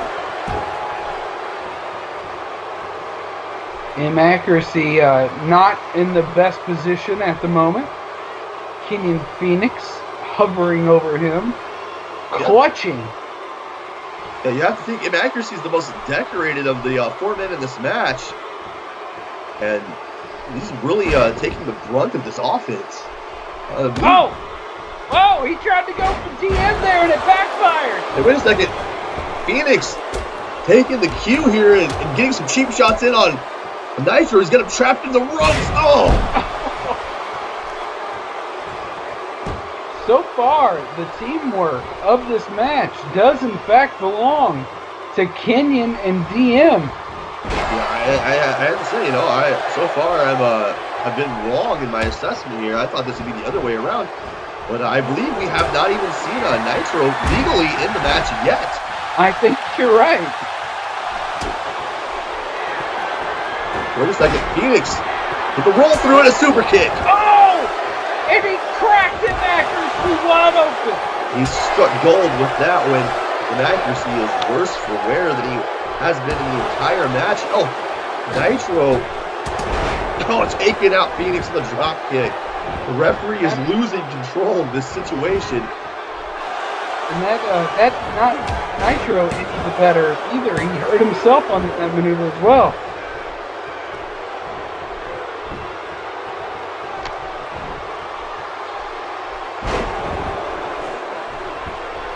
I think at this rate, Mr. Sparks may have just wanted to make this a tornado tag team match.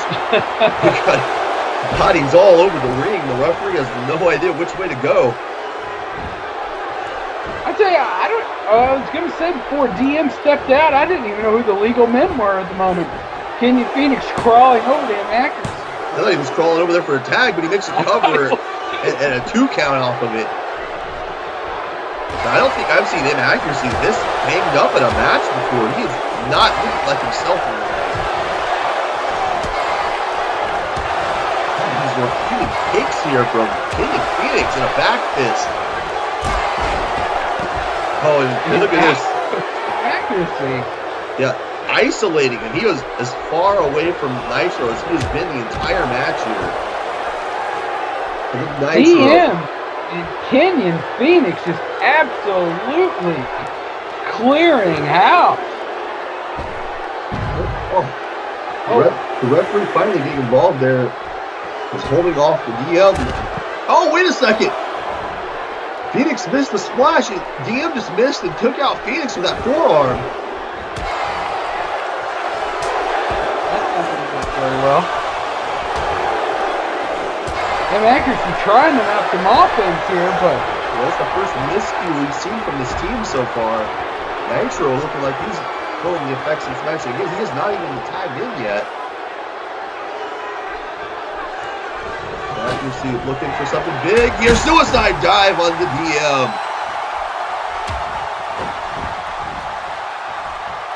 Kenyon has set his sights on the ultimate one, and accuracy claiming DM.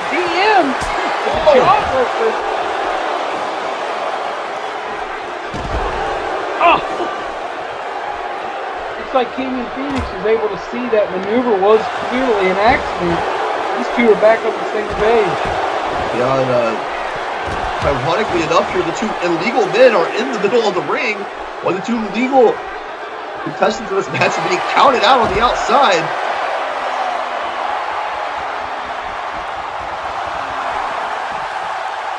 Max is locking in a submission hold here, but he can't submit the DM outside of the ring.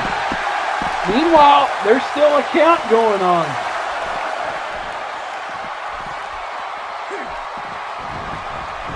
Nitro knew he had to throw DM back in, so he did. Accuracy bringing Fenix back into the ring as well. This is quickly escalated into all-out bedlam. You thought it was bad before. This is just chaos.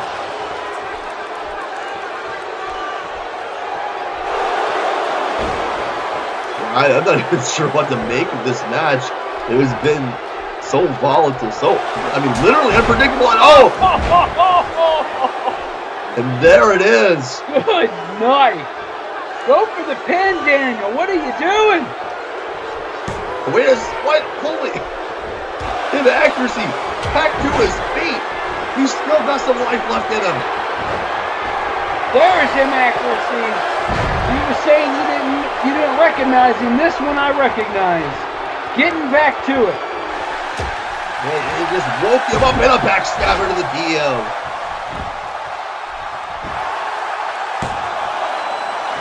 Oh, a little kick out. Daniel Mars has got to find a way to stop this momentum. He's in a very, very unfriendly part of town right now. He's down the block from the pick pack is where he is. Boy, look at this.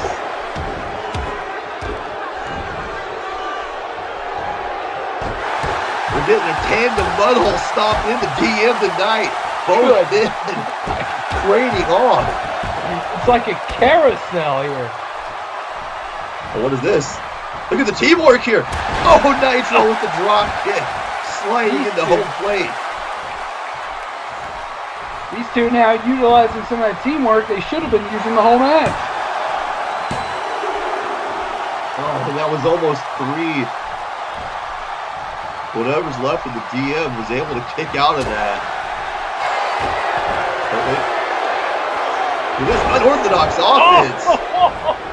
Changing Daniel Mars again. I don't know what to call that. Daniel Mars head scissor takedown DDT maybe? That was insane.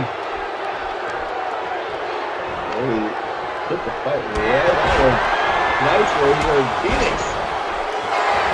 Oh, beautiful overhead kick. Oh, you've seen this from Phoenix before. Oh no. Submission hold. Look at this. Inaccuracy not hopping to it. Yeah, the DM beats him to the punch here, takes him down as well. Nitro able to get out. That story was inaccuracy should have been the first thing.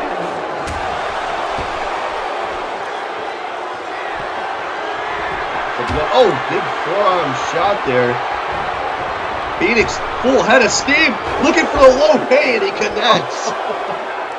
That was a little too close to hear.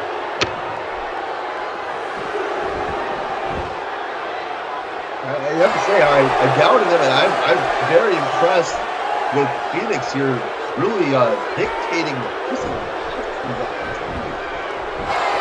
Takes the cover here on Nitro. Blackos was nowhere to be found, and that was a trick out.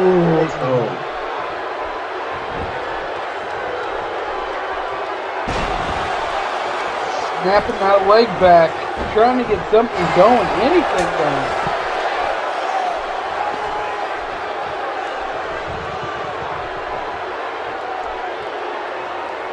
This match going on for quite a while now, and these 4 men seem no closer to finding a winner than they were when it started.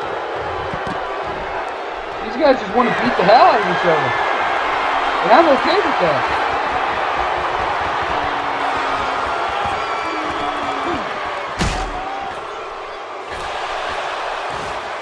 Inaccuracy, trying to get some outside assistance from the international table.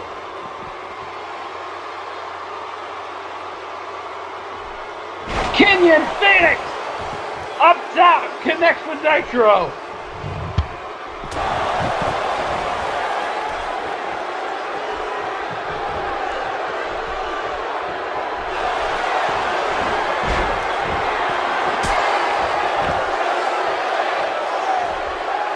Kenyon Fenix now stalking over his prey. When he's got his feet on the ropes again, this is how he beat him last time. Oh, 2 count. That was a little close. Very close. Several close calls here. This match progresses.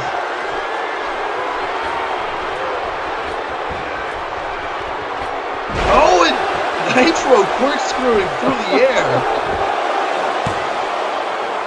You gotta think this is just a very personal affair between these two. Nitro wants to beat Phoenix. I don't think he even cares to be the one to pin DM here. He wants to earn that victory back over Phoenix. Yeah,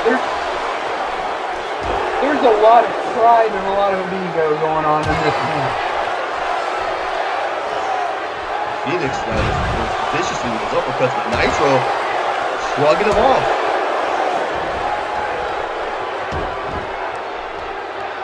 pumping on both sets of legs. So wait, DM getting involved. Nitro made a mistake. DM getting involved, and Fenix is back up to his feet. And Accuracy trying to get involved as well here.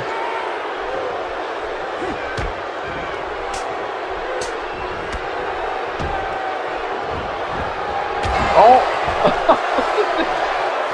I don't think I've seen anything quite like this match, at least in a while. Wow!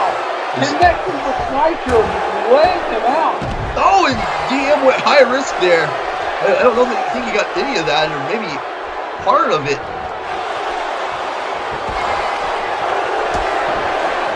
All four of these men want that title shot. They can taste it. It is right there. It is on their fingertips. Nitro, wait a second. Looking for the submission here on Kenyon Fenix. DM is stunned on the apron. He's not going to get in there in time. Is this Kenyon Fenix is tapping out? Wow! Talk about redemption. They were a team until the very end, and Daniel Marr stood by and let that happen. Like I said, he took that high risk. He looked like a shooting star press to the floor on inaccuracy, but I think he hurt himself worse than he connected with inaccuracy at all. And as he made his way back to his corner, you could see he was limping. He was limping, and he was at least dazed and confused, but he did have a good eye of what was going on. These two men, however, have earned the right. Nitro to be in Ultimate Glory, and inaccuracy to a future title shot. You gotta think now, what does this mean for these two? Nitro has got to know that inaccuracy is going to be watching Ultimate Glory very closely. Ladies and gentlemen, what a night it has been. We have seen a lot of action. Johnny Thunder's epic return. Brandon, but wait a second here. Oh no, oh! This is far from over. The There we winners of go. this match being ambushed, completely shanghaied here. Shanghai? Shanghai? Really?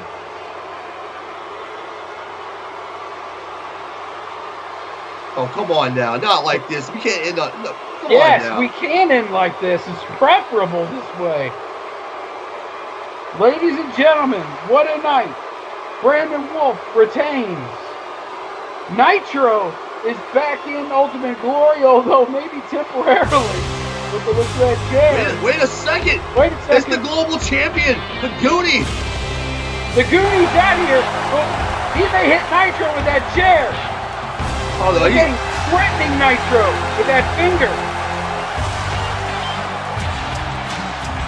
Maybe there still is some honor left to the champion. That man is a snake. Nitro approaching him here. Oh, this is escalating quickly. We still have to sign off. Wait.